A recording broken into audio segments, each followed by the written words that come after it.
this week we're looking at little creatures that scare people intently. Now, I am wearing a glove at the moment, and that's more to not hurt the scorpion than it is to protect me. This little guy is almost completely harmless, but if I had to pick him up with my bare hands, it might irritate him. So this way we can both stay calm. You can see he's very calm. If he wants to get aggressive, he'll actually lift up his massively big pincers, and you can see how big those pincers are, which means he's relying far more on them for his hunting than he is on his venom. Now, this little guy is called a tree creeper, or a Pistacanthus asper, and it's one of the most common scorpions you'll see on safari around particularly acacias and leadwoods. And they love to hide under the bark, and they are ferocious little hunters, and they charge out with those massive pincers and grab their prey. Now, of course, this is one of the friendlier scorpion species we're going to be featuring this week. We're also going to be chatting a lot about the scorpions. We're going to be debunking a lot of the myths about scorpion, and we've got a few of those as well.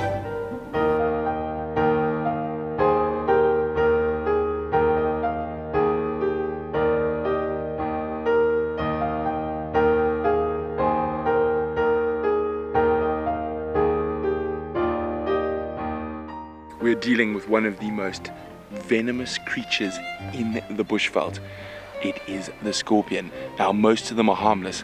This guy in front of me is not. It's the reason I'm wearing goggles and gloves. This is a Parabuthus transviolicus, or a black spitting scorpion. The reason I've got the goggles on is they are able to spray venom through their stinger. They are incredibly powerful little predators with a really specific and special venom that we're going to be chatting a lot about in this episode. But most scorpions are harmless, and even a monster like this Parabuthus, let's have a look, he's not feeling very friendly, is actually more scared of me than I am of him. Now, I'm just trying to get you a good view. Oh, there he goes. Oh no, he's off. He's off. He's after VM. VM, jump up!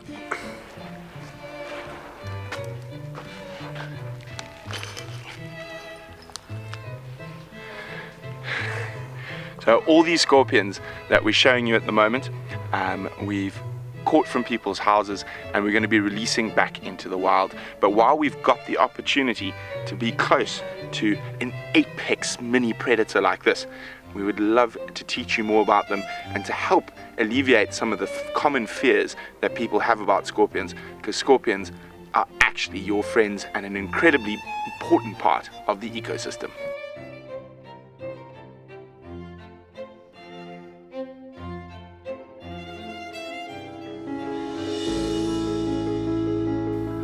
All scorpions are venomous, but only 25 species out of the 1,750 known species are actually potentially dangerous to man. Scorpions are arachnids, which means they are related to spiders, ticks, and mites. And you can see from this little asper that he has got 8 legs. Now, even though certain scorpion species can have as many as 12 eyes, and we can see his little eyes there on top of his head, most of them rely on either scent or vibration to catch their prey. Scorpions are one of the great survivors. They are able to slow down their metabolism completely and survive without a meal for a year.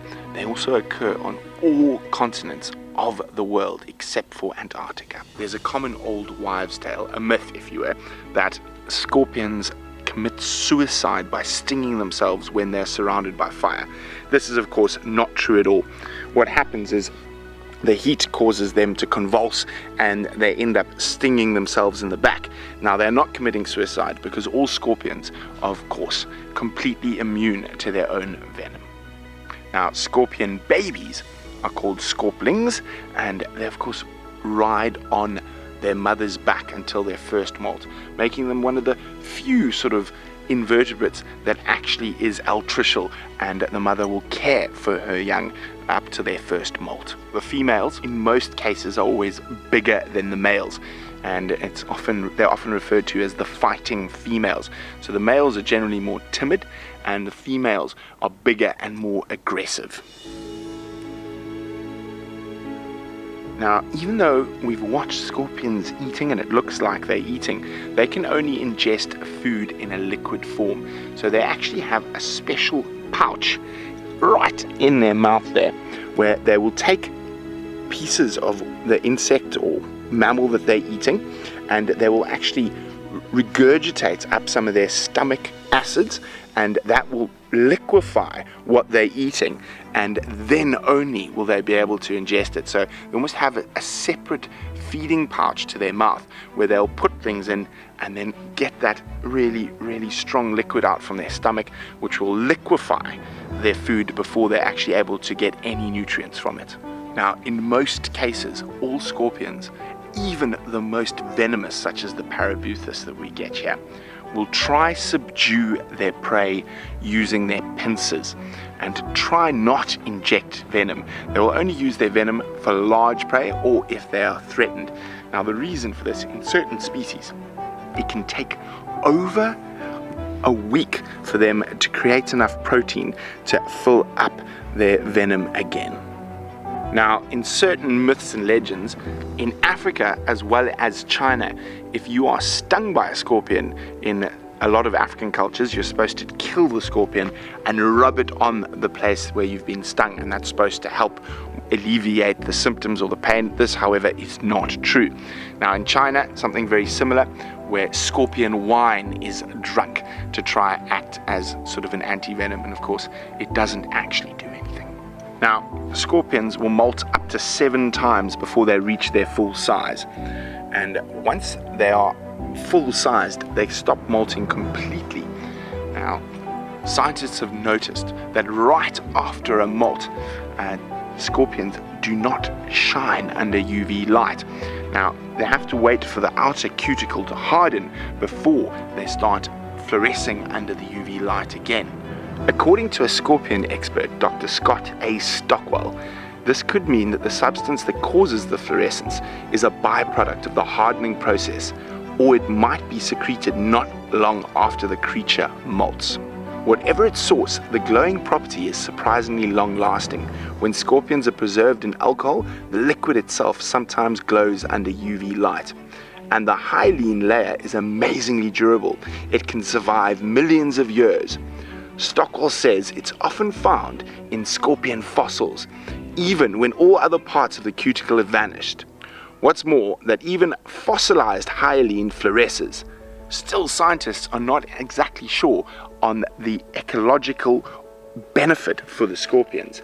There are some theories out there that it could protect the scorpions from sunlight, it could help them find each other during the mating season, and it even might confuse their prey. I, for one, am not going to guess. Now, as you can see, scorpions are not nearly as dangerous and as scary as a lot of people think they are. Now, of course, I wouldn't be doing this with a Parabuthus. Oop, nearly fell off. But with a little asper like this, it's completely safe. And they are really, really not aggressive little scorpions. There we go, isn't it beautiful? I think it's actually a little female, but to have a look, I'd have to turn her around and move around. So please don't kill scorpions if you live in an area where there's scorpions. Contact someone who knows about scorpions, get them to come remove them.